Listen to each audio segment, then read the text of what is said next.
23 men survived the explosion that killed the Kursk. They reached the last compartment in the stern, sealed the hatch behind them, and stayed alive for more than 6 hours in the dark. What killed them in the end was the thing they were using to breathe. But that is 6 hours from now. Right now it is 11:29 and 34 seconds, and a crack has just opened inside a torpedo in the bow. The Kursk has 2 minutes and 14 seconds left. 8:51 in the morning, in the Barents Sea. The Kursk asks permission to fire practice torpedoes. She is the largest attack submarine in the world, 154 meters of steel with a double hull, and she is taking part in the first major Russian naval exercise in more than 10 years. More than 50 ships and submarines are out here. 118 men are aboard her. 11:29 and 34 seconds. In tube number 4, something inside a practice torpedo gives way. The blast is small. On the seismographs, it registers 1.5, smaller than a quarry charge. Most of the men aboard never hear it. In the torpedo room, they have no time to understand what they are looking at, and the rest of the boat has just under 2.5 minutes to live the last ordinary moments of their lives. What is leaking out of that casing is high-test peroxide, concentrated hydrogen peroxide, used as an oxidizer because it is cheap and it is fast. It is perfectly stable, right up until it touches the wrong metal. Then it expands 5,000 times its own volume, almost instantly. Inside that tube, it has now found copper. 11:31 and 48 seconds. 2 minutes and 14 seconds after the first. The warheads in the bull go off together. On the same instruments that barely noticed the first blast, this one reads 4.2, 250 times larger, the equivalent of 2 to 3 tons of high explosive. Seismographs across northern Europe write it down. It is picked up as far away as Alaska. The first 18 meters of the boat cease to exist as a structure. Divers will film what is left of them 9 days from now and describe a mass of twisted metal. Everyone forward is already gone. The Kursk drops the last few meters to the seabed and stops 108 meters down. And for the first time since she was launched, she is completely silent. But she is not empty. Aft of the reactor, men from the 6th, 7th, and 8th compartments are moving backwards through the boat, towards the stern, towards the escape hatch. 23 of them reach the 9th compartment. They pull the hatch shut behind them. Above their heads is a way out, designed for exactly this, and 108 meters of water they cannot swim through. 1:15 in the afternoon. One of the officers, a lieutenant captain who has just turned 27, starts writing. He puts the time at the top of the page first. 13:15. All personnel from Section 6, 7, and 8 have moved to Section 9. 23 people are here. He is not writing a farewell.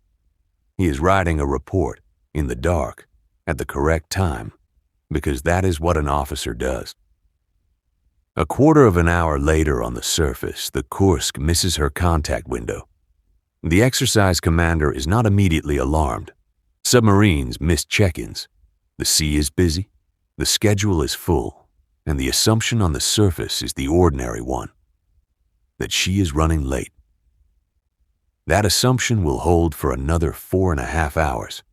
3:15, 2 hours later, and he dates it again. Olechka, I love you. Do not worry too much. Then to nobody in particular. It is dark to write here, but I will try by feel. There seem to be no chances. 10, 20%. Let us hope that at least somebody reads this. Around him, 22 other men are breathing air that is running out. There is a way to fix that. They have the equipment for it. Submarines carry chemical cartridges that release oxygen and absorb carbon dioxide, potassium superoxide. To use one, you have to handle it in the dark, in a compartment that has water in it and oil on the water. One of the cartridges is dropped. It hits the oily seawater and reacts on contact. The fire that follows kills several men outright, and it burns through what oxygen is left in the compartment. The rest of them asphyxiate. 5 in the afternoon. An aircraft is sent out to look for her.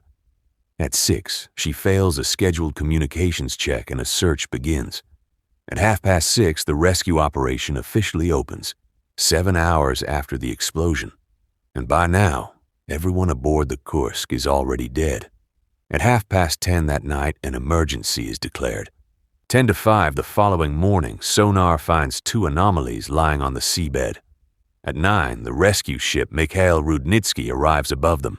At 5:30 in the afternoon, the first submersible goes into the water, and an hour later it strikes the Kursk at 100 meters and comes up damaged. It is the only vessel of its kind on scene. Midday on the 14th. The first official statement is made.